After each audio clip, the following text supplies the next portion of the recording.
भक्तवृंद हरे कृष्णा कृष्णा कृष्णा हरे हरे हरे राम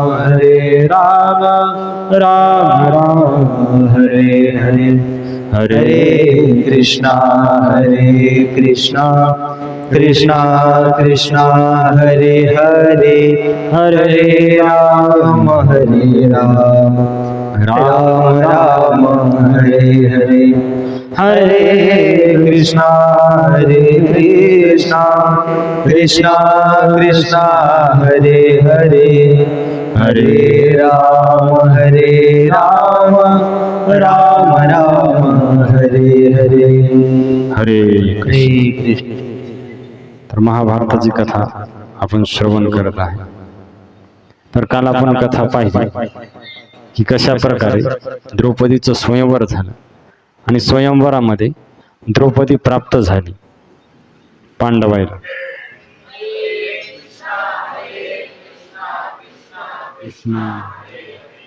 हरे राम राम राम हरे हरे.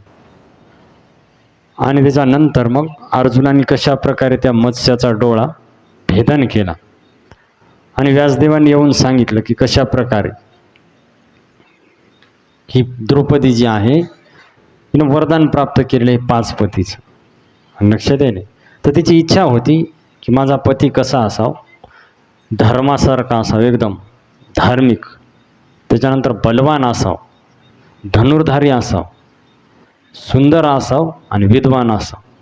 ह्या 5ही गोष्टी पाहिजे होत्या द्रौपदी. तर तुम्ही पाहिलं तर 5 पांडवामध्ये ह्या 5ही पण गोष्टी लक्षात येईल. तर अशा प्रकारे तिने अगोदरच वरदान शिवजीकडून मागून घेतलं होतं. म्हणून ते 5हीचा म्हणजे जी द्रौपदी जी आहे एकीलाच 5 पती काय झाले प्राप्त झाले. तर त्याच्यानंतर आपण पाहिलं की मग पांडव वापस आले कुठं, हस्तिनापुराला. हस्तिनापुराला वापस आल्याच्यानंतर धृतराष्ट्राने काय कपट केलं की त्यांना तिकडं जागा दिली, कुठं, इंद्रप्रस्थ, म्हणजे वाळवंटाची जागा दिली. म्हणजे तुम्हाला तिथलं राजा बनवले आणि युधिष्ठिर महाराजाला सांगितलं तुम्ही तिथं जाऊन राहा. तर युधिष्ठिर महाराज एकदम शांत, अजातशत्रू, काही त्यांना हे नाही, जसं भगवंताने ठेवलं त्याच्यामध्ये समाधानी. तर म्हणे काही हरकत नाही. आणि मग इंद्रप्रस्थ जाऊन तिथं राहू लागले. पण तिथं सर्व वाळवंट. तर भगवान श्रीकृष्णाचं स्मरण केलं, कळलं का. तर पहा भक्ताचा एक स्वभाव असते की जेव्हा काही संकट येते, दुःख येते, त्याला दुसरं कोणी आठवत, भगवंताचं स्मरण होते. तर कारण त्याचा आश्रय भगवंताचा घेतलेला राहत. तर पांडव पहा तुम्ही जेव्हा जेव्हा संकट आले तर स्मरण कोणाचं करायले, श्रीकृष्णाचं. लक्षात येईल. तर अशा प्रकारे भक्ताचं जीवन असलं पाहिजे. भगवंत जेव्हा आश्रय देतात की जेव्हा अशा प्रकारे भगवंताचं चिंतन सारखं करत राहते भक्त, तर तेव्हा भगवंत पण राहू शकत नाहीत. लक्षात येईल. जेव्हा भगवंताला आपण पुकारणार तर भगवंत शांत राहू शकत नाही. हृदयातून जेव्हा आवाज जाते, जसं प्रल्हाद महाराजांनी आवाज दिला, हा केसरशी उडी घालून या स्तंभ फोडी, ऐसा कृपावंत कोण माझ्या विठाई वाचून, तुकाराम महाराज म्हणतात. जशी हाक मारली प्रल्हाद महाराजांनी तर नरसिंहदेव खंबा फोडून बाहेर आले, हिरण्यकशिपूचा वध केला. लक्षात आहे. तर आज पण नरसिंह भगवान वाट पाहिलेत, कोणी बोलवते का, पण कोणी आवाजच देईना. लोक म्हणतात ना देव का प्रकट होईल, तर देव प्रकट व्हायला भक्त लागतील ना. देव प्रकट व्हायला कोण लागेल, भक्त लागतील. भक्तीचे नाटक करणारे भरपूर आहेत, भक्त नाहीत जास्त. लक्षात नाही. भक्तीचं नाटक वेगळं आणि खरी भक्ती वेगळी आहे. खरी भक्ती कोणती आहे, भक्त ऐसे जाना जिदी ही उदास, गेल्या आशा पास निवारोनी, विषय तो त्यांचा झाला नारायण, नावडे जनधन माता पिता. तर अशी स्थिती आहे का आपली, देहावर उदास, काय नाही, ठेविले आनंद तैसेची राहावे. त्याच्यानंतर काय म्हणतात की विषय तो त्यांचा झाला नारायण, नावडे जनधन माता पिता. की त्यांना दुसरं पण काही आवडत नाही, आई वडील नाही, धन नाही, संपत्ती नाही, परिवार नाही, मान सन्मान नाही. मग त्यांचा काय आवडीचा विषय, हे विषय तो त्यांचा झाला नारायण. तर असं भक्ताचं लक्षण पाहिजेत ना, तेव्हा भगवंत येतील. हे लक्षणं पाहिजेत. असं समजू नका की आज येत नाहीत. आज पण भगवंत यायला तयार आहेत, पण ते वाट पाहिले प्रल्हादासारखा आवाजच देईन कोणी, मीराबाईसारखं कोणी बोलव ना, तुकाराम महाराजसारखं कोणी हे करणं, थोडं आवाज देऊन पाहतात नंतर आपल्या कामात लागतात. तसं नाही, भगवंताला अनन्य आश्रय. आता पुढं कथा येईल द्रौपदीच्या वस्त्रहरणाच्या वेळेस. अनन्य आश्रय भगवंत पाहतात. अनन्यास चिंतयंतो माम हे जनाः पर्युपासते तेषाम नित्याभियुक्तानाम योगक्षेमम वहाम्यहम. जेव्हा अनन्य आश्रयानं आपण भगवंताला पुकारतो तर भगवंत मग राहू शकत नाही, लगेच प्रकट होतं. लक्षात आहे. जसं गजेंद्राने पुकारला, लगेच भगवंताने. तुकाराम महाराजांनी आवाज दिला भामचंद्र डोंगरावर, लगेच भगवान विठ्ठल तिथं प्रकट झाले. तर आज पण ते यायला तयार आहेत, पण त्यांना प्रकट करणारा भक्त पाहिजे. काय लागतं त्याच्या हृदयामध्ये तशी तीव्रता पाहिजे. जसं गोपीच्या हृदयामध्ये तीव्रता होती, पूर्ण ते विसरून गेल्या. कोण पती आहे, कोण लेकरा आहे, घरदार आहे, सगळ्याचा विसर पडला. फक्त एकच कृष्ण. कुठे आहे कृष्ण? लक्षात यायले. इति गोप्या प्रगायन्त्य प्रलपन्त्यस्य चित्रदा रुरोदु सुस्वरम राजन कृष्ण दर्शन लालस. लक्षात यायले की सर्व त्या विसरून गेल्या आणि रडू लागल्या. कशासाठी? कृष्ण दर्शन लालस, की भगवंताचं मला केव्हा दर्शन होईल. तर आपण पहा आपल्या आत थोडं डोकावून की लढलो का एखाद्या वेळेस, का दर्शन होईना.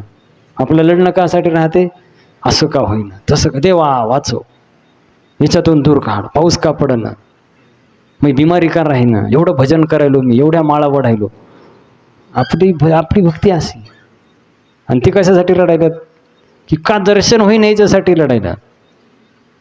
लक्षात येईल आपला एखाद्याची स्थिती, मग भगवंत प्रकट होणार नाही. लक्षात येईल. जेव्हा अशा गोपी रडू लागल्या यमुनेच्या काठावर, तर लगेच दुसऱ्या श्लोकात शुकदेव गोस्वामी काय म्हणतात? तासा मावीर भूशौरी स्मयमान मुखांबुजः पीतांबर अधर स्रग्वी साक्षात मन्मथ मन्मथ. की जेव्हा त्या सर्व सोडून रडू लागल्या कृष्णाच्या दर्शनासाठी, लगेच भगवंत पीतांबर धारण करून बासरी हातामध्ये घेऊन मोरपंख डोक्यावर साक्षात प्रकट झाले गोपी समोर. लक्षात आहे. तर तसे आपल्या समोर पण प्रकट होऊ शकतात. पण जसं पांडवांनी भजन केलं तसं आपल्याला काय करावं लागेल? भजन करावं लागेल. आपण म्हणतो हरिपाठाचा पहिलाच अभंग आहे, ज्ञानदेव म्हणे व्यासाची या खुणा द्वारकेचा राणा पांडवा घरी. पण का? त्याचं कारण आहे. लक्षात आहे. पाहते पांडव अखंड वनवासी परी त्या देवासी आठवीत. ते सारखं स्मरण करायलेत किती संकट येऊ. तर जेव्हा ते इंद्रप्रस्थाला गेले तर कृष्णाचं स्मरण केलं, लगेच भगवान श्रीकृष्ण प्रकट झाले. आणि कृष्ण सांगितलं की तुम्ही चिंता करू नका. इंद्रदेवाला बोलवलं आणि मग इंद्रदेवाला सांगितलं की तुम्ही आता इथं नगर चांगलं निर्माण करा. आणि मग इंद्रदेवाने विश्वकर्माला बोलवून एकदम सुंदर इंद्रप्रस्थ हस्तिनापुरापेक्षा पण चांगलं निर्माण केलं. आणि एकदम पांडव तिथं आनंदानं राहू लागले आणि लोक पण त्यांच्याकडं येऊ लागले परत परत. तर असं करत करत मग आपण पाहिलं की नारद जे आले त्यांनी सुंद उपसुंदाची कथा सांगितली आणि 5 भावाला सांगितलं तुम्ही काय करा, वाटून घ्या. 5 जण आहेत तर प्रत्येकाने वाटून घेतले 2 महिने 12 दिवस. आणि सांगितलं की जो तुमचा एकांत भंग करेल त्याला 12 वर्षे तीर्थयात्रा करावं लागेल. आणि मग एक वेळेस धर्मराज आणि द्रौपदी असताना अर्जुन गेला आणि अर्जुन गेल्याच्या नंतर आणि ब्राह्मण आला होता गाईचं रक्षण करण्यात, तर त्यांचा एकांत भंग झाला आणि मग अर्जुन 12 वर्षे तीर्थयात्रेने गेला. तर त्या तीर्थयात्रेमध्येच अर्जुनाचे 3 विवाह झाले. पण क्षत्रियाला जास्त विवाह करण्याची प्रथा आहे, हे लक्षात घ्या. अंबरीश महाराजाच्या 1000 पत्न्या होत्या. किती? श्रीकृष्णाच्याच पहा की 16,108. रावणाच्या 1000. तर क्षत्रियामध्ये आहे ही पद्धत जास्त पत्न्या करायची. आणि बरेच जणांना वाटतं हे का आहे फिरायले लग्न करत राहिले, तर ते क्षत्रिय आहेत. लक्षात आहे. तर क्षत्रिय म्हणजे ती प्रथा आहे. तर अर्जुनाने काय केलं की पहिल्यांदा नागलोकाची ती कन्या होती उलुपी नावाची, तिच्या संग विवाह केला. 1 वर्ष तिच्यासोबत राहिले. पुढं गेले, त्यांना इरावण नावाचा पुत्र झाला. पुढं गेले, पुढं चित्रांगदा जी होती तर तिच्या संग विवाह केला. तिथं 3 वर्ष राहिले आणि तिथं एक पुत्र झाला बब्रुवाहन नावाचा. परत पुढं गेले आणि पुढं प्रभास क्षेत्रावर गेले आणि प्रभास क्षेत्रावर श्रीकृष्णाला कळालं की आपला मित्र अर्जुन आला. सखा आहे ना, सख्य भाव आहे अर्जुनाचा आणि भगवान श्रीकृष्णाचा मित्र समजत. तर श्रीकृष्णानं पूर्ण द्वारकेवासियाला सांगितलं की माझा मित्र यायला येतो, सर्व तयारीला लागा, पूर्ण सजवा म्हणले द्वारका. पण जसं भगवंतासाठी भक्त आतुर राहतात तसं भगवंत पण भक्तासाठी एकदम आतुरतेनं वाट पाहतात. तो सर्वजण हे झाले, तयारीला लागले, पूर्ण द्वारका सजवली, लक्षात येईल, आणि सर्व असे फुलं टाकायलेत, हे करायलेत. तर त्या टायमामध्ये काय झालं, आता येऊ लागले श्रीकृष्ण, आणू लागले रथामध्ये बसून. तर त्या टायमामध्ये श्रीकृष्णाची बहीण देवकीची मुलगी कोण, सुभद्रा, ती पण आली अर्जुनाचं स्वागत करण्यासाठी. आता ती एवढी सुंदर होती, ज्यावेळेस अर्जुनानं पाहिलं आणि अर्जुनानं पण तिच्याकडे पाहिलं, तर दोघं एकमेकाकडे पाहून काय झाले, आकर्षित झाले, लक्षात येईल. आणि श्रीकृष्णाने पाहिलं, तर श्रीकृष्णाला काय सांगायला अवघड आहे का, लगेच भगवंताला कळालं की यांचा इच्छा आहे. आणि श्रीकृष्णाची पण इच्छा होती की अर्जुनासंग आपल्या बहिणीचं काय हो, विवाह. पण काय झालं होतं की बलरामजीनं दुर्योधनाला वचन देऊन ठेवलं होतं की माझ्या बहिणीचा विवाह मी तुझ्या संग करेन. कारण बलरामाने गदायुद्ध शिकलं होतं अर्जुना, लक्षात येईल. तर त्या टायमामध्ये गुरुदक्षिणा, तर बलरामजीने सांगितलं माझी बहीण काय करेन मी तुला देईल. तर दुर्योधन पण फार खुश झाला होता, बलरामजी संग नातं जोडत आपल्या पार्टी कोण होईल माणूस. दुर्योधनाची इच्छा होती. म्हणून बलरामजीने येऊन सांगितलं श्रीकृष्णाला असं असे. आता श्रीकृष्णाला जेव्हा कळालं की म्हणले आता तर अवघड झाले, माझी तर इच्छा आहे की कोणासंग विवाह करावं, अर्जुनासंग, आणि यांची इच्छा आहे दुर्योधन, बलरामजी संग कसं युद्ध करावं. आता भगवान श्रीकृष्ण चतुरात शिरोमणी, तर त्यांनी काय केलं, अर्जुनाला सांगितलं आता तुला सुभद्रा पाहिजे का, म्हणजे पाहिजे प्रभू, तर तुला नाटक करावं लागेल, म्हणजे तू आता साधूचा वेश घे आणि 4 महिने चातुर्मास हे म्हणून द्वारकेतच राह, कोणाला समजलं नाही पाहिजे, चातुर्मासामध्ये फिरत नाहीत साधू संत. तर अर्जुनाने तसंच केलं, एकदम संन्यासाचा वेश घेतला आणि द्वारकेमध्येच राहू लागले अर्जुन. आता लोक यायले दर्शनाला, स्वागत, त्यांना काय माहिती काय, श्रीकृष्णाला माहीत होतं. वसुदेव देवकी त्यांची पण इच्छा होती की सुभद्रेचा विवाह अर्जुनासंग, लक्षात येईल. फक्त एकट्या बलरामजीची इच्छा नव्हती, पण त्यांनी दुर्योधनाला सांगितलं होतं. आता इकडं अर्जुनाचं लक्ष सगळं द्रौपदीकडे, त्याच्यासाठी तू तिथं हे करू लागला. आता असे काही दिवस झाले, तर अर्जुन म्हणे प्रभू असं किती दिवस चालायचं, म्हणे काहीतरी उपाय सांगा म्हणले. म्हणे उपाय आहे आता एक, कारण म्हणे सुभद्रा जी देवी पूजनासाठी जाते, तर त्या टायमामध्ये तू काय कर, रथामध्ये बसून तिला घेऊन जाय. तर म्हणले प्रभू बलरामजी जर आले तर मी काय करू, माझं शक्य नाही म्हणे त्यांना हरवून, बलरामजी हे तर म्हणले ते. तर म्हणे त्याची तू चिंता करू नको, तू काय कर रथाच्या मागं बस आणि रथ चालवायला सुभद्रेला सांग. चतुरात सुरू होईल, लक्षात आहे.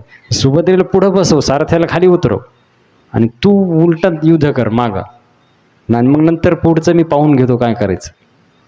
आता श्रीकृष्ण असं म्हणल्यावर ठीक आहे, वसुदेव देवकीची पण इच्छा होती आणि सुभद्रेची पण इच्छा होती, पण बलरामजीच्या पुढं कोणाचं काही चाललं नाही गेलं, शांत होते त्याच्यानं सगळे. आणि इकडं बलरामजी तयारीला लागले, सुभद्रेला म्हणे तुझ्यासाठी मी चांगला एक वर पाहिलाय. ती पण आता तिला वाटलं आता कसं सांगावं यांना, काय काहीच बोलू नाही, ती शांतच राहू लागली, लक्षात येईल. आणि इकडं काय केलं मग, सुभद्रे देवी पूजनासाठी निघाली तिच्या त्या मैत्रिणी घेऊन सोबत. तर देवी आशीर्वाद, तर बलरामजी म्हणे देवी तुझी इच्छा पूर्ण करू. आता सुभद्रे वाटलं इच्छा पूर्ण केलं होतं, फार आनंदाची. बलरामजीने आशीर्वाद दिला, तुझी जी इच्छा आहे म्हणली ती देवी पूर्ण करू. आता सुभद्रा म्हणे मी काय इच्छा आहे काय सांगू म्हणले तुम्हाला. ठीक आहे म्हणले काय हरकत नाही. तर ते ताट घेतलं पूजेचं सुभद्रेनं, आणि सुभद्रा देवीच्या पूजनासाठी गेली. आणि इकडं अर्जुन रथ घेऊन तयारच होता. जशी सुभद्रा आली, हाताला धरला, रथामध्ये बसवलं आणि लगेच रथ हाणायला सुरुवात केली. तर सैनिकांनी लगेच येऊन बलरामजी सांगितलं असं असं झालंय म्हणे, की तो आला म्हणे, एक तो संन्यासी दिसायला होता म्हणे तो, आणि तो तर रथ घेऊन पळून गेला म्हणे सुभद्रे. बलरामजीला एवढा क्रोध आला, बलरामजी म्हणे आता थांब म्हणले, त्याला मारून टाकतो म्हणले मी. आणि लगेच बलरामजी शस्त्र पाहिलेत कुठे काय आहे, तेवढ्या श्रीकृष्णानं पाहिलं. म्हणे काय चाललंय दाऊ भैया, काय करायले म्हणले तुम्ही, काय करायले म्हणे, कपट केलं म्हणे, साधूचा वेश धारण करून माझ्या बहिणीचं हरण केले, तर चांगला धडा शिकवतो म्हणे. आता म्हणे हरण कोणी कोणाचं केलं, याला पाहून या बरं कोण चालवायले काय चाललंय, तर याला वरचा छतावरून पाहून या काय झाले. तर त्यावेळेस बलरामजीनं पाहिलं तर सुभद्रा रथ हाणायली आणि अर्जुन मागं बसलाय. म्हणजे मग कोणी कोणाचं हरण केलंय? कृष्ण म्हणे नेमकं हरण कोण? हरण करणारा तर मागं पाहिजेत ना. रथ सुभद्रा चालवायली म्हणे आणि तो मागं बसलाय, म्हणजे याचा अर्थ सुभद्रेनं हरण केले म्हणे ते अर्जुनाने हरण. तर त्याच बलरामजीला वाटलं सुभद्रेची इच्छा आहे म्हणून तसं झालं. तर बलरामजी शांत झाले. लक्षात आहे, त्यांनी युद्ध करण्याचा विचार सोडून दिला. आणि त्याच्यानंतर मग कृष्ण गेले.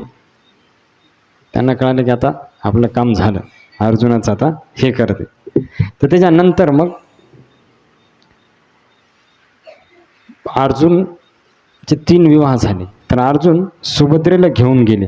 कुठं? इंद्रप्रस्थ. तिकडे गेले ना, आता तिकडे राहिले ते इंद्रप्रस्थाच्या तिकडे. तर तिकडे गेले. तिथं एकदम जोरदार स्वागत झालं अर्जुनाचं, कारण 12 वर्षाच्या नंतर वापस आला अर्जुन. 12 वर्ष फिरले ना इकडं. तर सूत गोस्वामी शौनकादी ऋषी ही कथा सांगायली, पवित्र कथा. तर प्रत्येक जण तन्मयतेनं ऐकू लागला, कारण एवढी सुंदर कथा आहे भगवंताची. तर ध्यान देऊन सर्वजण ऐकायले. आता ज्यावेळेस कळालं बलरामजीला की बा अर्जुनाची इच्छा आहे, तर काही हरकत नाही.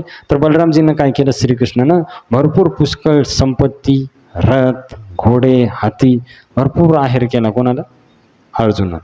व आता विहिरीत विवाह झालायच, तर आता देव द्या म्हणले. आणि त्याच्या प्रकारे मग विवाह झाला कोणाचा? सुभद्रेचा आणि अर्जुनाचा. फार सुंदर विवाह पार पडला त्यांचा. आणि मग काही दिवसाच्या नंतर द्रौपदीपासून प्रत्येकाला एक एक पुत्र प्राप्त झाला. 5 जणाला 5 पुत्र. तर पाहता ऐका कोणाचा कोण पुत्र होता. तर धर्मापासून द्रौपदीला प्रतिबिंद नावाचा पुत्र झाला.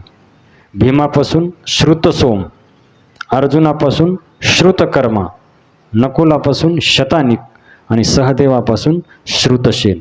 तर असे 5 पुत्र झाले द्रौपदीला 5 जणांपासून. आणि त्याच्यानंतर अर्जुनाला सुभद्रेकडून एक पुत्र प्राप्त झाला. काय नाव होतं त्याचं? अभिमन्यू. काय ना का? तर हा अभिमन्यू दिसायला फार सुंदर होता, एकदम सुंदर.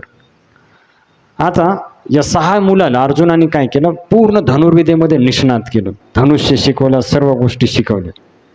तर एक दिवस अर्जुन आणि श्रीकृष्ण हे मित्र होते, त्याच्यानं सोबतच फिरायचे कधीही. तर दोघं गेले यमुनेच्या काठावर फिरण्यासाठी. ते तिथं फिरायला गेले होते. तर त्या टायमामध्ये काय झालं की एकदम असे काळे केस, काळा रंग, लाल डोळे, तर अशा प्रकारचा एक माणूस तिथं आला यांच्यापाशी. हे दोघं ज्यावेळेस तिथं थांबले होते. आणि तो हात जोडून म्हणला की बऱ्याच दिवसापासून म्हणले की माझं पोट खराब झाले आणि अपचन झाले. मग तर ते अपचन काय दूर होईना म्हणले, तर त्याच्यासाठी मला काहीतरी उपाय करा म्हणले. कारण काय झालंय म्हणे, एक राजा आहे. कोणता? श्वेतकेतू नावाचा. लक्षात आहे ना? तर तो व्यक्ती कोण होता? अग्निदेव. कोण होता तो व्यक्ती? लक्षात यायला? अग्निदेव होते साक्षात. तर त्यांनी सांगितलं की अरे एक राजा आहे श्वेतकेतू नावाचा, तर तो यज्ञामध्ये काय करायला, निस्ता तूप टाकायला. हा ना का? आणि एवढं तूप टाकायला 100 वर्ष झाली यज्ञ चालू आहे, कंटिन्यू तुपाची धार चालू. तर मला ते पचायला टाईमच भेटणं, एकसारखं चालूच आहे म्हणले. तर त्याच्यामुळे आता ते यज्ञामध्ये तूप टाकल्यावर यज्ञ वाढते, पण आता यांनी तूप टाकल्यावर तो यज्ञ विझू लागला, कारण अग्नी मंद पडली. अग्निदेवाचं हे खराब झालं. लक्षात आहे. कारण त्यांनी काय केलं होतं, त्या श्वेतकेतू राजानं एका पायावर उभं राहून 6 महिने शिवजीची उपासना केली होती. त्या श्वेतकेतू राजानं तपस्या केली, तर शिवजी प्रसन्न झाले त्या श्वेतकेतूवर. लक्षात आहे. तर म्हणले की हे भोलेनाथ, म्हणले तुला काय पाहिजे? शिवजी म्हणले सांग. तर म्हणले हे भोलेनाथ, माझी अशी इच्छा आहे की तुम्हीच चला मोह यज्ञ करायला. तर शिवजी म्हणे काय रिकाम आहे काय मी तुझे यज्ञ करायला? म्हणले मोह अंश आहे म्हणे एक, त्याला मी पाठवलो. शिवजीचा अंश कोण? दुर्वासा ऋषी, तो येईल म्हणले. मी काय यज्ञ करायला येणार नाही. आणि मग दुर्वासा ऋषी आले यज्ञ करण्यासाठी. तर म्हणले यज्ञ करणारा थकला नाही पाहिजे. त्या राजाने अगोदरच सांगितलं. तर म्हणजे काही चिंता करू नको, तुझी इच्छा पूर्ण होईल. तर 100 वर्ष चालणारा यज्ञ. आता पहा आपल्याला वास्तुशांतीला एका दिवसाच्या यज्ञाला किती हाल होतात. 100 वर्ष लगातार चालणारा यज्ञ करायचा. त्याच्यात कंटिन्यू तुपाची धार चालू राहिली पाहिजे. तर त्याच्यामध्ये ते तूप टाकायले, दुर्वासा ऋषी आहुती द्यायले स्वाहा स्वाहा म्हणून. आता इकडं ते एवढं लगातार तूप टाकल्यामुळे ते अग्निदेवाचं हे खराब झालं, सिस्टीमच. 100 वर्ष झाले ना, 1-2 दिवस नाही. तर ती अग्नी पेटच नाही येत त्याचा, अग्नी वीज उचललाय. तर त्यावेळेस म्हणली अग्निदेव ब्रह्मदेवापाशी गेले, म्हणे अरे हे राजान तर मला सगळी तब्येत बिघडवली म्हणे, थोडं पण अग्नी पेटूच देईना म्हणे, हे तूपच टाकत राहिल्या सारखं, लक्ष दे. मग काहीतरी उपाय सांगा म्हणून. तर ब्रह्मदेवाने सांगितलं की तू खांडवप्रस्थ वन खाऊन घे सगळं, तेव्हा तो पोट ठीक होईल.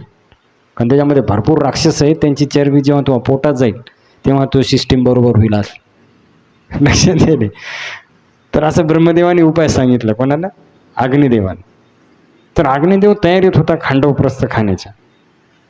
आता काय झालं की ज्यावेळेस इंद्रदेवाला कळालं खांडवप्रस्थ खायचं आहे, तर त्यानं विचार केला तिथं साधू संत असतील, चांगले लोक असतील, अग्निदेव का मारायलेत? तर जेव्हा अग्निदेव खाण्यासाठी जायचे तर इंद्रदेव पाऊस पाडायचा, आग पेटली की लगेच विझायची. असं बऱ्याच वेळा झालं. तर कंटाळले अग्निदेव, इकडं तिकडं फिरायले. शेवटी कंटाळून मग इथं आले. आता जे आपण प्रसंग पाहिलो जिथं कृष्ण आणि अर्जुन होते, तिथं आले, हात जोडून विनंती केली, म्हणे माझी फार इच्छा आहे ते खांडवप्रस्थ खायची, पण हे इंद्रदेव काय मला खाऊ दे ना, तर तुम्ही कृपा करा माझ्यावर. लक्षात आहे, माझं पोट म्हणले नीट होईल, तर तुम्ही काय करा, हे करा. तर त्यावेळेस म्हणले ठीक आहे, काय हरकत नाही. आणि मग खांडवप्रस्थ अग्निदेवाचं खाणं म्हणजे कळलं ना, आग लागणार, सगळं जळून काय होणार, त्याच्यामध्ये भस्म होणार. तर खांडवप्रस्थाला आग लागली म्हणजे अग्निदेवाने सुरुवात केली खायला. लगेच इंद्रदेव आले आणि इंद्रदेव म्हणे अरे कसं काय आला अग्नी पुन्हा, धनुष्यबाण घेऊन ऐरावतावर बसून आले. तर मग त्या दोघांच्या मधात अर्जुन उभा राहील, म्हणे अगोदर माझ्या संग युद्ध करावं लागलं, तेव्हा अग्निदेवाकडे जायचं. तर दोघांमध्ये घनघोर युद्ध झालं. तर आता भगवान श्रीकृष्ण पाठीमागं असल्यामुळं अर्जुनानं इंद्रदेवालाच पराजित केलं. पराजय झाला कोणाचा? इंद्रदेवाचा. तर इंद्र शरण आला, भगवान श्रीकृष्ण जवळच होते ना, तर शरण आला. तर त्यावेळेस सांगितलं की तुम्ही आता आडवे येऊ नका, हे अग्निदेव कार्य करायलेत, त्यांना करू द्या. आणि अग्निदेवाने इकडं ते पूर्ण वन गिळंकृत करायला सुरुवात केली, पूर्ण आग आतमध्ये अग्निदेव पेटायला तिकडं. आता त्याच वेळेस त्या वनामध्ये मैदानव राहायचा. तर मैदानवच्या अंगाला बी आग लागली, तो बाहेर आला लगेच. त्याला वाटलं आता मी पण जळून भस्म होतो या खांडवनामध्ये. तर तो आला पळत पळत. तर हा मैदानव कोण होता? रावणाचा सासरा, मंदोदरीचा बाप. लक्षात आहे ना, मैदानव. कारण तो मेला नाही, रामायणामध्ये होता, महाभारतामध्ये बी आहे. तर तो होता, तो बाहेर पडला आणि त्याने कृष्णाचे आणि अर्जुनाचे पाय पकडले. म्हणले बाबा मला का मारायले तुम्ही, मला जगू द्या म्हणे, माझी इच्छा आहे जगायची, तर मला मारू नका म्हणले. तर त्यावेळेस म्हणले ठीक आहे, तर तू कधीतरी उपयोगी पडेल म्हणे मी तुमच्या, मला मारू नका, मला जीवनदान द्या. तर मग श्रीकृष्णानं अर्जुनाने त्यांना जीवनदान दिलं. ठीक आहे म्हणे, जेव्हा गरज पडेल तेव्हा तुला बोलवतो आम्ही. आणि इकडं श्रीकृष्णाने सुदर्शन चक्र सोडलं, कळलं का? सुदर्शन चक्र. आता इकडे ज्यावेळेस खांडवप्रस्थ जाळायच्या अगोदर काय झालं, अर्जुन म्हणला की बाबा खांडवप्रस्थ मी देतो तुम्हाला, पण त्याच्या बदल्यात तुम्ही काय देणार? तर अग्निदेवाने सांगितलं मी तुला असे 2 रथ देतो की ते कुठेही जाऊ शकतात. त्याच्यानंतर असे 2 धनुष्य देतो की ज्याच्यातले बाण कधी संपत नाही. लक्षात आहे. आणि दुसरे पण अस्त्र दिले. श्रीकृष्णाला कौमुदकी नावाची गदा दिली अग्निदेव, ती भगवंताचीच आहे, पण या लीलेमध्ये घेतली कोणाकडून? अग्निदेवाकडून ती गदा घेतली. तर अशा प्रकारे ज्यावेळेस अग्निदेवाने सुरुवात केली तर सर्व राक्षस मरू लागले, जळून राख होऊ लागले. याच्यामध्ये काही बाहेर येऊ लागले. त्याचे बाहेर येऊ लागले तर श्रीकृष्णाने सुदर्शन चक्र लावलं होतं बाहेर, जे बाहेर येईल ते पुन्हा रिवत जाऊ लागलं आणि अग्निदेवाच्या याच्यामध्ये. तर असं करता करता सर्व राक्षस आतले मरू लागले. लक्षात येणे, पूर्ण जळू लागले. तर इंद्रदेवाने विचार केला अरे हे तर किती जळाले. तर परत इंद्रदेवाने पाऊस पाडायला सुरुवात केली. तर भगवान श्रीकृष्णाने सुदर्शन चक्र वर लावलं. तर जेवढा पाऊस पडला तर पूर्ण त्या सुदर्शन चक्रामध्येच आटला, खाली आलाच नाही. खंडवनामध्ये तो पाऊसच आला नाही. आणि आणि काय अर्जुनाने काय केलं होतं, बाणाचं तयार केलं. म्हणजे पावसाचा थेंब पण खाली येणार नाही असं बाणाचं कवच त्या खंडवनाच्या वर केलं. लक्षात आहे नाही. तर असं करत करत त्याच्यामध्ये ते पूर्ण गिळंकृत करू लागला अग्निदेव. तर त्या टायमामध्ये काय झालं, तक्षक, त्याची बायको आणि त्याचे 100 मुलं ते पण अडकले त्या अग्नीमध्ये. आता तक्षकाला फार दुःख झालं, आता मी मरतो, मी लेकरे मरतो, बायको मरते, काय ना का फार तो दुःखी झाला. त्याच्यानंतर मग आता हे बाकीचे 99 मुलं बाहेर पडले अगोदरच पेटायच्या. आता एक मुलगा आणि पत्नी अडकली तक्षकाची मधात. लक्षात आहे नाही. तर याची भारी इच्छा होती की आता कसा बाहेर पडावं, काय करावं. तर तेवढ्यामध्ये एक घार आली आणि घारीनं तो उचलला तक्षकाचा मुलगा. तो आला बाहेर, पण त्याची बायको जळून आतमध्ये मेली. तर तक्षकाला एवढा राग आला, म्हणे मही बायको का मारली या लोकांनी उगीच्या होई, काही हे नसताना मी याचा बदला घे. काय ना का हे कशा कथा आहेत पायी इकडल्या तिकडं. तर त्याच्यामुळे तो बदला घेण्यासाठी परीक्षित महाराजाला दंश करण्यासाठी आला. आणि परीक्षित महाराज यांच्याच वंशात आहेत ना पुढं. तर तो तक्षक आला दंश करण्यासाठी, आपण कथा पाहिली त्या दिवशी. तर अशा प्रकारे मग त्या अग्नीच्या याच्यामध्ये काय झालं की भगवान श्रीकृष्णाने पूर्ण अग्निदेव संतुष्ट झाले, खुश झाले एकदम अग्निदेव, त्यांची पूर्ण सिस्टीम बरोबर झाली आतली. तर त्यानंतर मग भगवान श्रीकृष्ण आणि अर्जुन मै दानवाला घेऊन इंद्रप्रस्थला आले. आणि त्यांनी सांगितलं होतं मी तुमची काहीतरी मदत करतो. तर मै दानवाला घेऊन आले आणि इकडं विजयश्री साजरी केली इंद्रप्रस्थामध्ये. एकदम राजकन्या, पांडव सर्व आनंद उत्सव. इंद्रदेवावर विजय प्राप्त केला. त्याच्यानंतर खांडवप्रस्थ पण अग्निदेवाला प्रदान केला. आणि भगवान श्रीकृष्ण अर्जुनाला घेऊन आले. तर इकडं कौरव जळू लागले. मात्र यांना ती प्रगती यांची म्हणजे पूर्ण त्यांना चेंज झालं ना पांडव गेल्यापासून, ती प्रगती त्यांना पाहून हे होऊ लागली. तर इथं पहा महाभारताचं पहिलं पर्व संपलं. त्याचं नाव होतं आदी पर्व. श्रीकृष्णचंद्र भगवान की. तर आता दुसरं पर्व आहे, त्याचं नाव आहे सभा पर्व. तर महाभारतामध्ये 18 पर्व आहे. जसं भागवतामध्ये 12 स्कंद, रामायणामध्ये 7 कांड, तसे महाभारतामध्ये 18 का आहेत पर्व आहेत. आता नेमकं एक आपलं संपले, तर दुसऱ्या पर्वाला आपण सुरुवात करायला आता. लक्षात आहे ना. तर याचं नाव आहे सभा पर्व. आणि याच्यामध्ये सगळ्या गोष्टी सभेमध्ये जास्त झाल्या. का ना का याच्यामध्ये द्यूत क्रीडेची ती सभेमध्येच झाले. त्यानंतर मैदानामध्ये ती मैसभा निर्माण केली. तर ती कथा आता येईल. आता मैदानवाला जीवनदान दिल्यामुळं तर त्यांनी एकदम तो नम्रतेनं वागू लागला पांडवायचा. तो यांच्यामुळं मी वाचलो, नाही तर मेलो असतो मी. तर काल पण उपकार काहीतरी फेडले पाहिजे म्हणे पांडवाचे. मैदानो सारखा विचार करू लागला.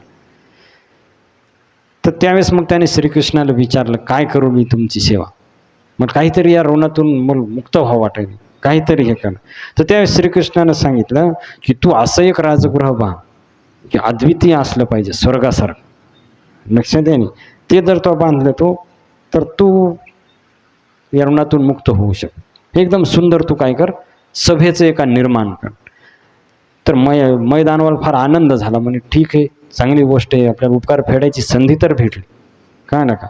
तर त्यांनी काय केलं मग की ते राजगृह बांधायच्या तयारीला सुरू लागला. तो पूर्ण एकदम सुंदर सभा तयार करायला सुरुवात केली.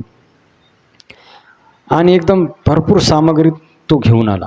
हिरे मोती पूर्ण मणिक सगळे असे भारी भारी सर्व सोनं रत्न घेऊन आला आणि ते घर बांधायला सुरुवात केली. तर तिथं बिंदू सरोवराजवळ वृषपर्वा राक्षसाची भरपूर संपत्ती होती. ती संपत्ती पण आणली त्यांनी ती सभा बांधाय. आणि येताना अर्जुनासाठी देवदत्त नावाचा शंख पण आणला. तर अर्जुनाला दिलेला आहे कोणी, मैदानवान देवदत्त संघ. आपण ऐकतो ना भगवद्गीतेमध्ये, पांचजन्य ऋषिकेशो देवदत्तम धनंजय. तर अर्जुनाला तो दिलेला शंख देवदत्त. आणि भीमासाठी एक गदा आणून दिली. तर ती सभा बांधायला 14 महिने लागले मैदानावर. किती? 14 महिन्यामध्ये ती सभा पूर्ण एकदम रत्न स्फटिक सुवर्ण असं 10,000 हात लांब. केवढी सभा होती ती? 10,000 हात लांब एवढी विशाल सभा बांधली त्या मैदानावर. लक्षात आहे. तर सर्व त्याच्यामध्ये म्हणजे बसण्यासाठी आसन, पूर्ण मोठं सभागृह, सगळ्या गोष्टी त्या महालामध्ये त्यांनी काय केल्या, तयार केल्या. आणि अशी काही काही चित्र काढ भिंतीवर, तर असं वाटायचं की ते साक्षातच आहेत. अशी त्यांनी ती कला तयार केली. कुठं मणी बसवले, लक्षात आहे नाही. तर त्याच्यामुळं काय होऊ लागलं, रात्र जरी झाली तर त्या मण्यातून प्रकाश निघू लागला आणि असं वाटू लागलं की दिवसच आहे त्या सभेत गेल्यावर. अशी त्यांनी कुठं कुठं रचना केली की भिंतीच्या जागी काच दिसायचा, काचेच्या जागी भिंत दिसायची, पाण्याच्या जागी जमीन दिसायची, जमिनीच्या जागी, म्हणजे ती विचित्र सभा तयार केली त्या मैदानावर. आता मायावी राक्षस मायावी राहतात, त्यामुळे ते घर पण कसं तयार केलं त्यांनी, मायावी तयार केलं मैदान म्हणे, लक्षात यायले. तर ते रात्र झाली तरी काय कळायचं नाही त्या सभेत गेल्यावर, दिवसच वाटायचा, मण्याचा प्रकाश पडायचा, लक्षात यायले. आता असं करत करत एकदम ती सुंदर, आता कुठं जिथं भिंत आहे तिथं दरुजा दिसायचं आणि जिथं दरुजा आहे तिथं भिंत. विचित्र सभा ती मैदानवानी काय केली, तयार केली. आणि त्या भिंतीवर त्यांनी असे पूर्ण ब्रह्मांडाचे चित्र काढले. तर त्या ब्रह्मांडामध्ये त्यांनी वैकुंठाचं चित्र, कैलास, स्वर्गलोक, जनलोक, तपलोक, महरलोक, पृथ्वी, डोंगर, सगळं त्या याच्यावर चित्र तयार केली त्या भिंतीवर. नद्या, पर्वत, 14 भुवन, सगळं त्याच्यावर. तर अशा प्रकारे पूर्ण बुद्धी लावून मैदानवानी ते जगातलं सर्वात त्या टायमात पृथ्वीवरचं सुंदर, अद्भुत, विलक्षण मयसभा मैदानवान तयार केलं. त्याचं नाव काय पडलं, मयसभा काय केली, तयार केली. तर एक दिवस आता नारद मुनीचं सारखं लक्ष राहते कुठं काय चालू आहे काय नाही. तर नारद मुनी वाटलं अशी सभा पाहण्यासाठी एकदा जाऊन येऊ, नेमकं आहे काय त्या सभेमध्ये. तर नारद मुनी सभा पाहण्यासाठी आले.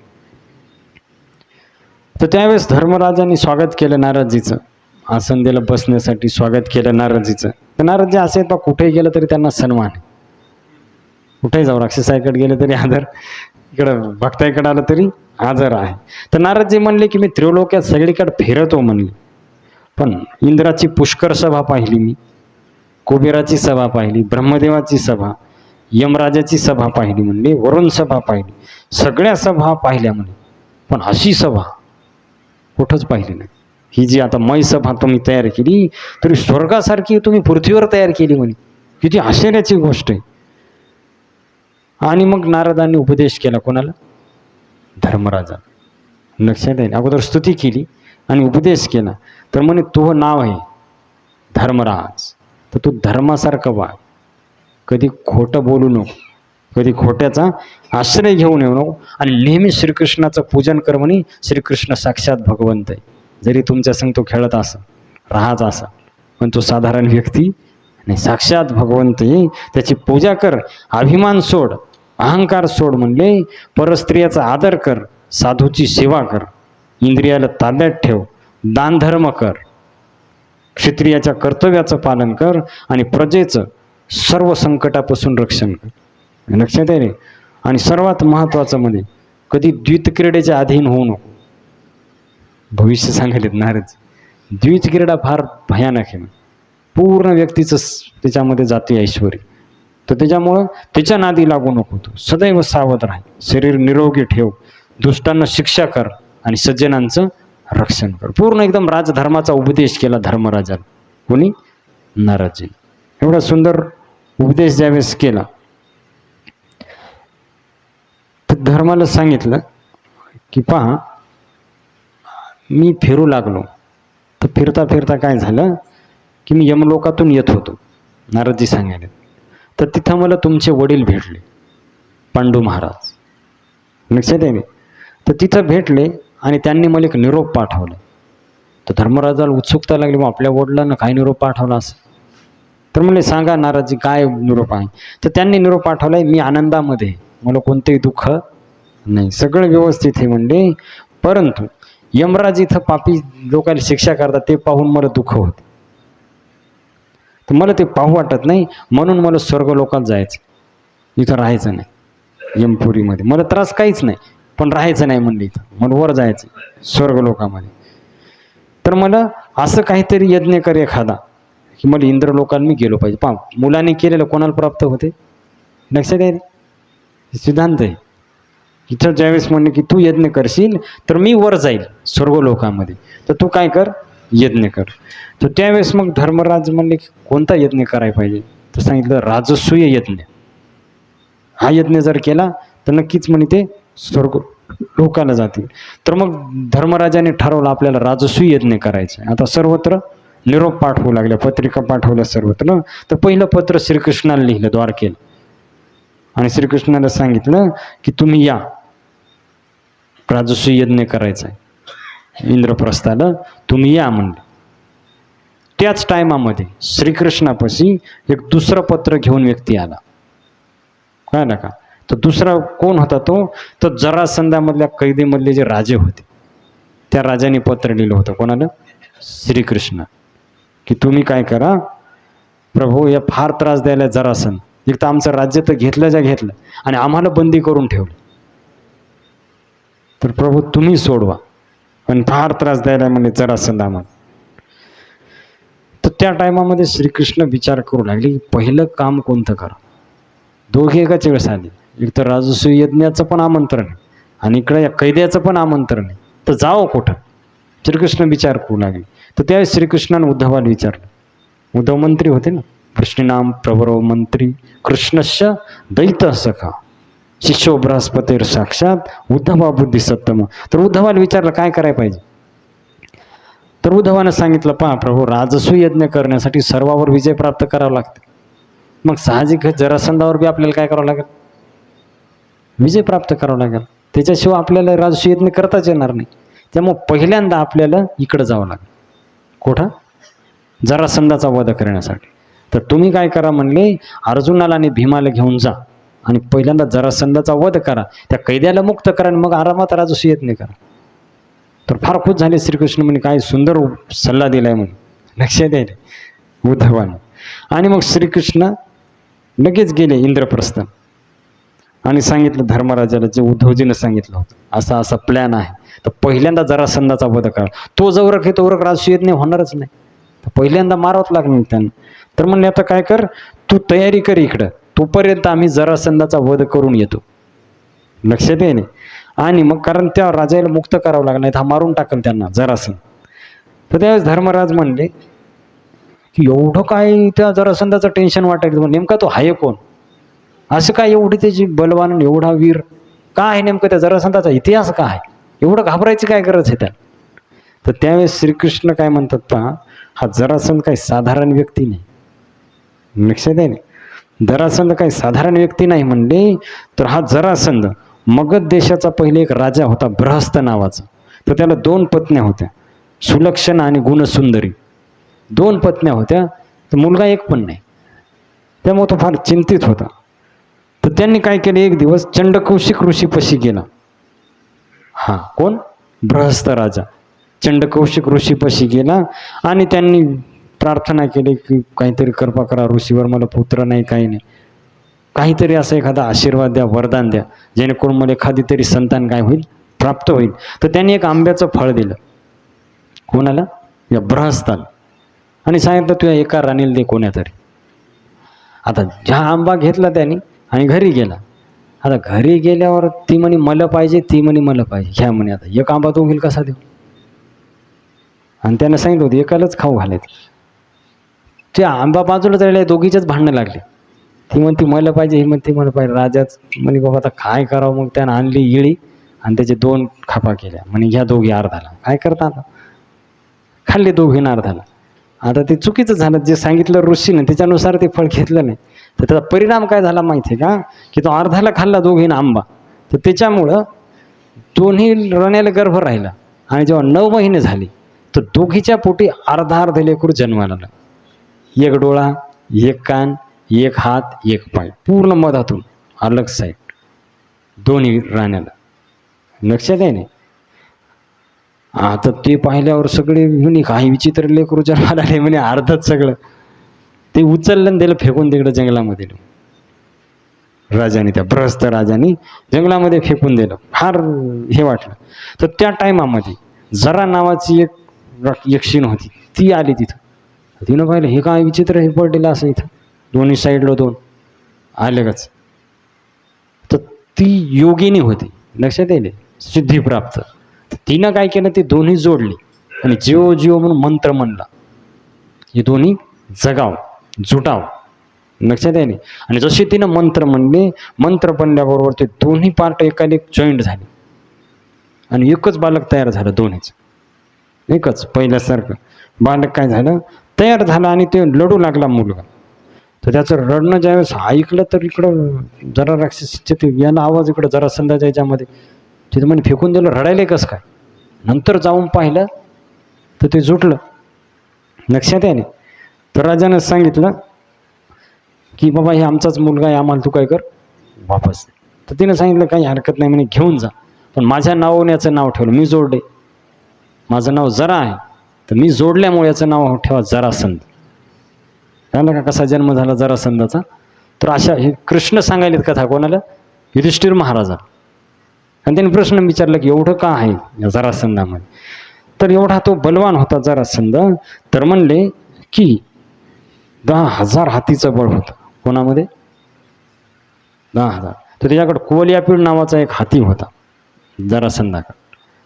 तर त्यांनी विचार केला की या हातीला कोण मारायला आपण पाहू. तर कंसासंग विवाह करायचा होता तिच्या मुलीचा. तर ते म्हणे पाहू अगोदर त्याची ताकद पाहू द्या कंसाची काय. त्यांनी कोलियापीड नावाचा हाती पाठवला मथुरेला कंसाकडे. तर कंसाने तो फेकून तिथून वापस पाठवला. तर त्यावेळेस त्याला कळालं की हे आपल्यासारखाच बलवान व्यक्ती. मग त्याने आपल्या 2 मुली आस्ती आणि प्राप्ती यांचा विवाह कंसासंग केला. लक्षात येईल. तर अशा प्रकारे मग इकडं काय झालं की म्हणले असं आहे त्या जरासंधाची, तर तो फार बलवान आहे म्हणले, तो काय सहज असा हे होणार नाही. आता इकडं बृहस्पती काय झालं तपश्चर्या करायला निघून गेला वनामध्ये आणि इकडं जरासंध राजा झाला. लक्षात येईल. तर जरासंध राजा झाला म्हणले आणि इकडं चंडकौशिक ऋषीने त्याचं भविष्य पाहायला सांगितलं होतं बृहस्पतीने. याचं भविष्य थोडं सांगा. तर म्हणे याचं भविष्य काय, हा फार मोठा ताकदवान राजा होईल म्हणले, लय राजाला बंदी करील, पण श्रीकृष्णाशी वैर केल्यामुळे याचा मृत्यू होणार. श्रीकृष्णाशी जेव्हा हा वैर करील तेव्हा त्याचा मृत्यू होईल. तर बृहस्पती राजा तपश्चर्या करून स्वर्गाला गेले आणि इकडं जरासंध मोठमोठा पराक्रम करू लागला. तर त्यावेळेस म्हणले आम्ही 3 जण जातो आणि पहिल्यांदा जरासंधाचा वध करून मग आपण राजसूयज्ञ करू. हरे कृष्णा कृष्णा कृष्णा हरे हरे राम राम राम. तर इकडं मग काय केलं या तिघांनी, श्रीकृष्ण, भीम आणि अर्जुन ब्राह्मणाचं रूप घेतलं. आयतं क्षत्रिय ब्राह्मणाचं रूप घेतलं आणि 3 जण गेले कुठं जरासंधाच्या राज्यामध्ये. आणि जरासंध एवढा ब्राह्मण भक्त होता की काही मागू ब्राह्मणानं तो द्यायचा. लक्षात आहे. तर काही पण मागू. तर तिथं गेला आणि हे 3 जण आणि भिक्षांदे ही राजेंद्र म्हणे, आम्हाला भिक्षा द्या. तो जरासंधाला वाटलं बा हे असे विचित्र. तर लगेच तो सोन्याचं ताट घेऊन आला. म्हणे काय म्हणे आम्ही हे धनाचं भिक्षा नाही पाहिजे, म्हणजे खाण्याचं काय पाहिजेत नाही. म्हणजे मग तुम्हाला काय पाहिजे. म्हणजे आम्हाला युद्ध करायचं. ते असं युद्धाची भिक्षा दे. तर त्यावेळेस म्हणे युद्ध तुम्ही माझ्याबरोबर करणार, ब्राह्मण लोक तुम्ही. लक्षात आहे. तर त्यावेळेस म्हणे आम्ही साधारण ब्राह्मण नाही. श्रीकृष्णाने सांगितलं हे जे दिसायला हे अर्जुन आहे, ते भीम आहे आणि मी तुझा जुना शत्रू 17 वेळा पराजित केले, मी कृष्ण आहे म्हणले.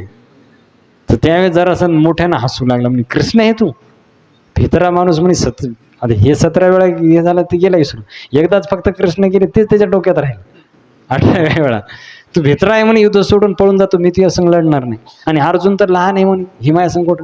हा भीम म्हणे माझ्या बरोबरीच आहे, तर आम्ही दोघं युद्ध करू शकतो. तर कृष्ण म्हणे तशी तू इच्छा, तुम्ही दोघंच युद्ध करा. तर दोघांमध्ये भयंकर युद्ध चालू झालं. लक्षात येईल. गदा युद्ध.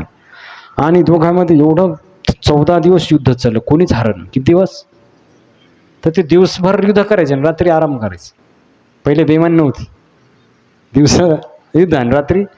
महाभारताच्या युद्धात बी तसंच आहे. शंख वाजल्यावर युद्ध चालू होणार आणि पुन्हा शंख वाजल्यावर युद्ध बंद, दिवस माळवल्यावर. तर काय झालं 14 दिवस युद्ध चाललं, तो कोणीच हरलं. तर भीम परेशान झाला. म्हणे प्रभू असं किती दिवस खेळायचं, येत नाही इकडंच होते म्हणे, आपला काहीतरी उपाय सांगा म्हणे याच्यावर. तर त्यावेळेस श्रीकृष्ण म्हणे युद्ध करताना माझ्याकडे पाय. तर त्यावेळेस मग भीमाचं लक्ष श्रीकृष्णाकडे गेलं. श्रीकृष्णाने गवताची गाडी घेतली आणि अशी दोन्हीकडे गेली. आणि श्रीकृष्णाला इतिहास माहीत होता नाही जरासंधाचा. तर दोन्हीकडे केली. तर भीमाने बी तसंच केलं. मग त्याचे पाय असे दोन्हीकडे हे करून दोन्हीकडे फेकून दिले. पण तो परत जुटला काही वेळाच्या नंतर. तर असं बऱ्याच वेळा झालं. तर भीम म्हणे प्रभू असं म्हणल्यावर कसा मरला? तर त्यावेळेस म्हणे तो ध्यान देऊन पाहिलं नाही मी काय केलं. दुसऱ्या दिवशी म्हणले गाडी अशी हे केली तर विरुद्ध दिशेला भगवंतांनी टाकली, एक इकडं आणि एक इकडं. तर विरुद्ध दिशेला टाकल्यामुळे मग दुसऱ्या दिवशी तसंच गेलं भीमान. 2 पार्ट केले आणि विरुद्ध दिशेला टाकल्यामुळे ते जॉईंट झाले. तर मृत्यू झाला कोणाचा? जरासंधाचा. तर सर्वत्र जे जे कार झालं त्या राजाला मुक्त केलं. आणि जरासंधाचा पुत्र होता सहदेव नावाचा, लक्षात येईल, तर त्याला राजा केलं श्रीकृष्णाने. आणि त्याच्यानंतर मग वापस आले त्या राजांना घेऊन कुठं? हस्तिनापुराला, इंद्रप्रस्थाला वापस आले. आणि श्रीकृष्ण म्हणले की तू काय कर, तू ह्या 4ही भावाला पाठव पृथ्वीवर, कारण संपत्ती लागणार ना, आता यज्ञ करायचा आहे, दान द्यावं लागणार ब्राह्मणाला. तर 4 जणांना 4 दिशेला पाठवलं, कळलं ना, पूर्व पश्चिम उत्तर दक्षिण 4 भावाला 4ही दिशेला पाठवलं. आणि मी काही दिवसात म्हणे द्वारकेहून जाऊन वापस येतो. आणि श्रीकृष्ण द्वारकेला गेले. तर इकडं कृष्णाच्या उपदेशाप्रमाणे 4घाला पाठवलं धर्मराजाने, लक्षात आहे. तर उत्तर दिशेला अर्जुनाला, पूर्व दिशेला भीमाला, सहदेवाला दक्षिण दिशा आणि पश्चिम दिशेला नकुलाला. तर यांनी सर्व राज्ये जिंकली आणि भरपूर संपत्ती आणली यज्ञासाठी. आणि सर्वजण इंद्रप्रस्थाला आले, सर्व साठवली संपत्ती. आणि तयारी सुरू झाली राजसूय यज्ञाची, एकदम जय्यत तयारी सुरू झाली. तर कृष्णाला पण प्रचंड भेट दिली यज्ञामध्ये, कामा पडल म्हणून. आणि प्रत्येकाला अलग अलग कामं वाटून दिली. आता यज्ञ चालू करायचे. तर पाय धुण्याचं काम घेतलं श्रीकृष्णाने. भगवंत आहेत आणि काम काय घेतलं?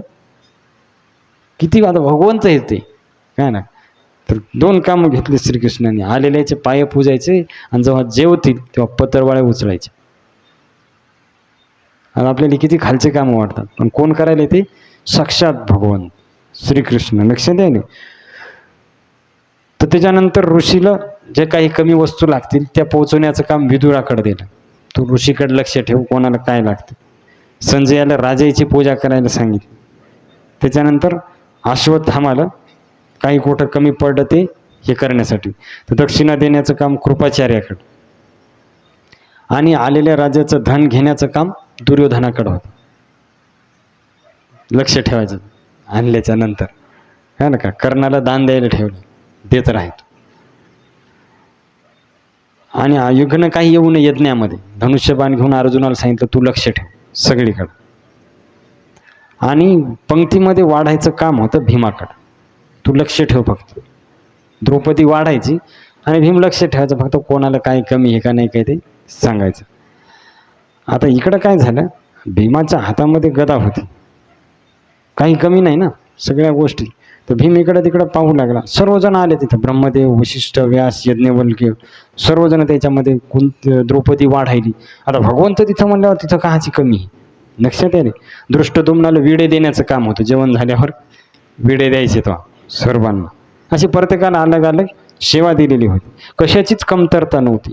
तुपाची आहुती होती यज्ञामध्ये. सर्व एकदम आनंदीमय वातावरण, ब्राह्मणाला वाढू लागले. तर भीमाला थोडा अभिमान झाला. काल अर्जुनाला झाला होता, आज कोणाला झाला? भीमाला. आणि अभिमान झाला की श्रीकृष्णाला आवडत नाही. तर श्रीकृष्णानं पाहिलं की भीमाला अभिमान झाला, कशाचा? ताकदीचा. तर भीम गदा घ्यायचा आणि अशा पंक्ती बसलेल्या राहतात, तर दोन्ही पंक्तीच्या मधातून फिरायचं, लक्षात आहे ना. दोन्ही पंक्तीच्या मधातून फिरताना काय म्हणायचं? ब्राह्मणाकडं सगळं खाल्लं पाहिजे. जर काही उरलं तर शेंडी झाडाला बांधेल, लक्षात आहे. काहीच उष्ट नाही राहिलं पाहिजे, नाही तर माझ्या हातात पहा काय. आता ते बिचारे घाबरू लागले ब्राह्मण, त्याचं खाण्यात लक्ष देईल. गदात दिसायली ना, एक बसली तर कामच व्हायले ना. ते म्हणजे ते खाणंच विसरून गेले. ते सारखं लक्ष त्या भीमाकडे देऊ लागले ते ब्राह्मण. तर श्रीकृष्णानं पाहिला, हे तर उलटं काम झालं. आपण पण काही कमी पडू नये म्हणून ठेवले, आता हे खाईच नव्हतं की उलटं काम झालं भीमाला. तर त्यावेळेस त्यांनी ठरवलं की भीमाला काहीतरी धडा शिकवण लागते, म्हणजे असं नाही जमत. तर त्यावेळेस कृष्णानं सांगितलं भीमाला, तू जाय म्हणले, गंधमादन नावाचे एक ऋषी आहेत तिथं त्या पर्वतापाशी, तू त्याला बोलून आण जाऊ. इकडं लक्ष ठेवतो म्हणे तोपर्यंत. तर भीम गेला गदा घेऊन कुठं त्या ऋषीला बोलवणार. तर वाटेमध्ये इकडं श्रीकृष्णांना याला सांगितलं हनुमानजी म्हणे एकदा पहा याच्याकडे बी. त्या दिवशी अर्जुनाचं झालं काम, एकदा आता याच्याकडे पहा. तर हनुमानजी म्हणे जशी आज्ञा प्रभू, काय हरकत नाही. तर हनुमानजीने एका मथाऱ्या वानेराचं रूप घेतलं आणि आता ते दरी होती दोन इकून, एकच रस्ता मधात. तर तिथं आडवे झोपले आणि एक शेपूट आपली लांब करून ठेवली वाटत. आणि भीम जाऊ लागला गदा घेऊन. लक्षात आला, अभिमान झालेला. तर गेला आणि पाहिलं वाटेमध्ये ती शेपूट आडवी पडली. ते म्हणते की अरे हे वानरा म्हणे शेपूट तुझी बाजूला कर, मग पलीकडे जायचं. का हालपसरून बसला म्हणे, असं मला ऋषीच्या दर्शनाला जायचंय, मला फार काम आहे, इकडे यज्ञामध्ये जायचंय म्हणे लगेच. तर त्यावेळेस आता हनुमानजी म्हणे बाबा मी फार मथारा झालो म्हणे, हो हात बी उचलं ना मला, तर मी शेपूट का उचल. तर म्हणले आता तू काय करते, शेपूट उचलन बाजूला ठेव. तर भीमाला वाटलं शेपूट काय येरीच उचलून मी बाजूला ठेवू शकतो. तर भीमाने काय केलं, मग ती शेपूट उचलू लागला. शेपूट यायची, तर शेपूट उचलण्याचा भरपूर प्रयत्न केला. त्याला अगोदर वाटलं सहज डाव्या हाताने मी उचलून बाजूला ठेवली. तर असा उचलू लागला, एका हातात गदा एका हाताने शेपूट उचलायला. पण पूर्ण ताकद लावली तरी हलना बी ना जाग्यावर, पूर्ण ताकद लावली भीमन तरी ते हलना. त्याच्यानंतर त्याने गदा बाजूला ठेवली, दुसऱ्या दोन्ही हाताने उचलायला शेपूट, तरी ती शेपूट हलन. लक्षात आहे ना. तर त्यानं विचार केला हे साधारण वानर नाही, साधी शेपूट मला दोन्ही हाताने उचलं ना, तर हे किती बलवान असेल वानर. तर लगेच त्याने हात जोडले, म्हणजे तुम्ही कोण आहे तर सांगा, हे साधारण वानर नाही म्हणले तुम्ही. तर त्यावेळेस हनुमानजी म्हणले अरे काल एवढा गर्व करायला म्हणे शक्तीचा आहे, सगळी शक्ती भगवंताची म्हणे, सगळे त्यांनी दिले. लक्षात आहे ना, त्यांच्या कृपेनं व्हायले. त्यांनी शक्ती काढून घेतली तर तू काहीच नाही. लक्षात आहे ना, सगळं ती करून घ्यायलेत म्हणे तुझ्याद्वारे, तर तू अभिमान करू नको म्हणून.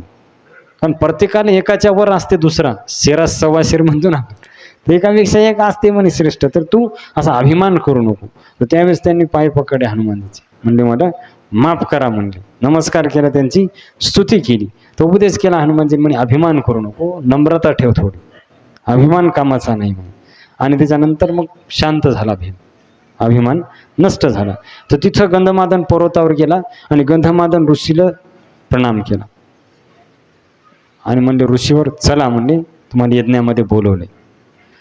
तर ऋषी काय तयार होईनात येण्यासाठी, भीमानं सांगितलं, पण ऋषी काय तयार होईनात येण्यासाठी. एकदम तेजस्वी शरीर, तेजस्वी गंधमादन ऋषीचं, पण त्यांच्या मुखाला दुर्गंधी येऊ लागली. शरीर एकदम तेजस्वी आणि मुखातून काय व्हायले, दुर्गंधी यायली. तर त्यावेळेस भीमान विचारलं की असं का. तर ते म्हणले काय सांगायचं म्हणले तुला भीमा, मी पूर्वी फार संपत्ती माझ्याकडे होती, मी एकदम उन्मत्त झालो आणि ब्राह्मणाला त्रास दिला. तर ब्राह्मणाला त्रास दिल्यामुळं मी त्यांना वाईट बोललो, अपशब्द बोललो, शाप दिले, म्हणून माझी आता अवस्था झाली. म्हणून चुकून बी ब्राह्मणाला उलट सुलट बोलू नको. विलंब पाठवले म्हणाले भीमाला, तर शहाणा असेल म्हणे तर ब्राह्मणाला चांगलं बोल हात जोडून, एकदम अभिमानाने यानं बोल नको, नाही तर तुझी अशीच परिस्थिती होईल म्हणून.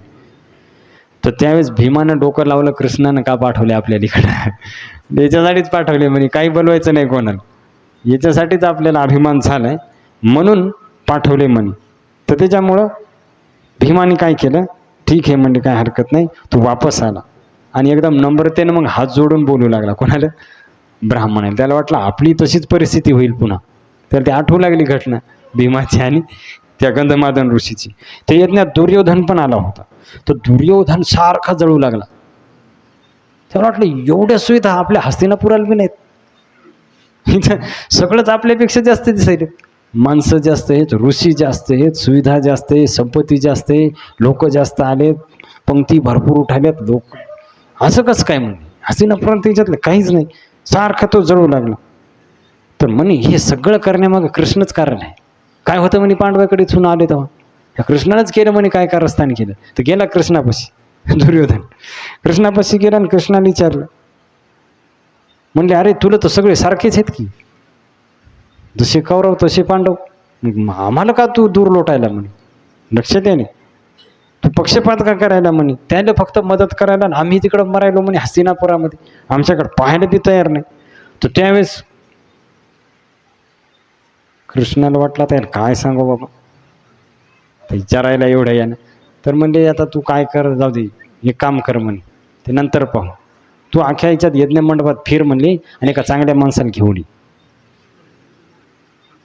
एका चांगल्या माणसाला काय कर, घेऊन ये म्हणले. तर त्यावेळेस मग दुर्योधन पूर्ण फेरफटका मारला अख्ख्या त्या यज्ञ मंडपात, पूर्ण सभेमध्ये सगळीकडून फिरून आला. आणि कृष्णाला काय म्हणे, कोणीच चांगलं दिसायला म्हणे, इथं सगळे असेच आहेत म्हणले. मला वाटले मीच चांगला आहे सगळे. कोणीच नाही म्हणे, सगळ्यामध्ये हिच्यात हे दोष आहे, त्याच्यात ते दोष आहे, सगळे दोषीत दिसायलेत म्हणे. मग त्याच्यानंतर युधिष्ठिर महाराजाला बोलवलं श्रीकृष्ण आणि म्हणले की जाय म्हणे धर्मराज, तू काय कर, एखाद्या दुर्जन माणसाला घेऊन, दुष्ट माणसा.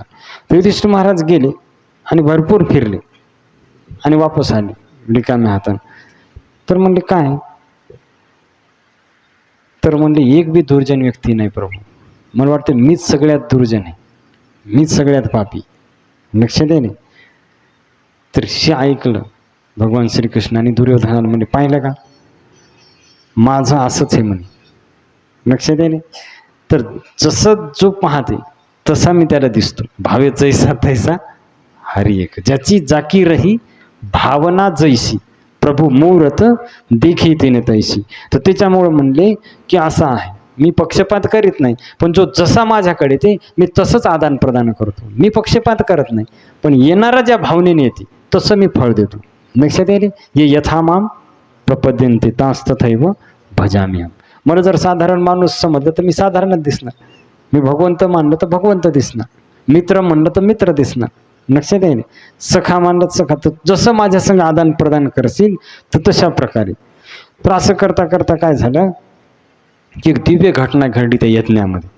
काय घटना घडली की गंगा नदीच्या काठावर एक ब्राह्मण साप डसून मेला, जिथं यज्ञ चालू होता तिथं. तर त्याच्या बायकोला फार दुःख झालं, व आपला पती मेला, साप डसला आणि त्याचा मृत्यू झाला. तर त्या टायमामध्ये नारायण नारायण करत नारदजी तिथून जाऊ लागले. तर नारदजी पाहिल्यावर त्या बाईनं हात जोडले, म्हणले नारदजी असं असं आहे म्हणे, माझा पती मेला म्हणे, आता माझं कसं होईल, मी काय करू म्हणले, कसं जीवन जगून काय करू.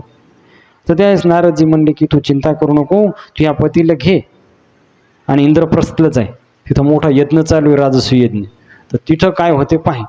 लक्षात आहे. नक्कीच तू हा पती जिवंत होईल, तू चिंता करू नको. आता नारदजी असं म्हणल्यामुळे ती फार खुश झाली. ती म्हटलं आता नारदजी खोटं थोडं बोलणार आहे. तर तिनं काय केलं, घेऊन गेली ती इंद्रप्रस्थाला, आपल्या मेलेल्या पतीचं हे घेतली शरीर आणि ती घेऊन जाऊ लागली. तर तिथं गेली आणि ती इंद्रप्रस्थाच्या तिथं ठेवलं तिच्या पती. लक्षात आहे.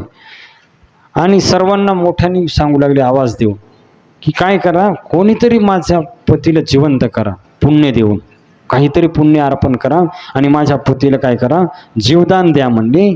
तेव्हा मी असं समजाल हा यज्ञ सफळ झाला. आता अवघड झालं, यज्ञाचीच गडबड झाली. लोकांना वाटलं हे काय अवघड प्रश्न झाला भाऊ निर्माण, तो हा यज्ञ सफळ होईल म्हणले, हिचा पती जिवंत झाल्यावर. नाही यज्ञ सफळ झाला असं म्हणणार नाही. म्हणजे आता काय करावं लागेल, सगळेजण स्तब्ध झाले, कोणीच पुढे येईन. आता मेलेल्या जिवंत करणं इतकं सोपं थोडे. सगळे शांत, काहीच कोणी बोलणं. तर त्या टायमामध्ये मग कृष्ण उठले आणि गेले त्या जिथं ती बाई बसली होती, मांडीवर डोकं घेऊन त्या पतीचं रडू लागली आणि सर्वांना बोलू लागली. तर तिथं गेली आणि भगवान श्रीकृष्णाने एक कमंडलमधलं पाणी घेतलं हातामध्ये. लक्षात आहे. हातामध्ये पाणी घेतलं आणि सर्वांच्या समोर जेवढे लोक होते तिथं सर्वांच्या समोर पाणी हातामध्ये घेतलं आणि काय म्हणले श्रीकृष्ण, जर मी आजीवन ब्रह्मचारी असं, काय म्हणले, मी जर आजीवन ब्रह्मचारी असेल म्हणले तर हा ब्राह्मण जिवंत होईल. सगळे हसू लागले दुष्ट लोक. ब्रह्मचारी कृष्ण कसं शक्य आहे म्हणे, नेहमी गोपी संगत राहते आणि ती गोपी सोडे ना, आता इकडं तर 16,108 आहे, हा काचा ब्रह्मचारी. हसू लागले दुष्ट लोक. पण जे शुद्ध लोक होते त्यांना माहीत होतं कृष्ण कोण आहे. लक्षात आहे. असं म्हणलं श्रीकृष्णाने आणि ते पाणी जे आहे ते त्या ब्राह्मणाच्या मुखामध्ये टाकलं. आणि जसं त्या ब्राह्मणाच्या मुखामध्ये टाकलं तो झोपेजवळ उठून बसा, तसा तो ब्राह्मण उठो. तो सर्वांना आश्चर्य, असं कसं शक्य आहे म्हणे, कृष्णा ब्रह्मचारी ब्राह्मण बी उठला तर खोटं कसं म्हणा. प्रत्यक्ष पुरावा तिथं दिसला म्हणे. तर सर्वजण फार हे झाले म्हणे. तर सर्वांनी जय जयकार केला. श्रीकृष्णचंद्र भगवान की, श्री महाभारत कथा की, श्री वृंदावन धाम की, श्रील प्रभुपाद की, निताई गौर प्रेमानंदे. जय जय श्री राधेश्याम, जय जय श्री राधेश्याम, जय जय श्री राधेश्याम.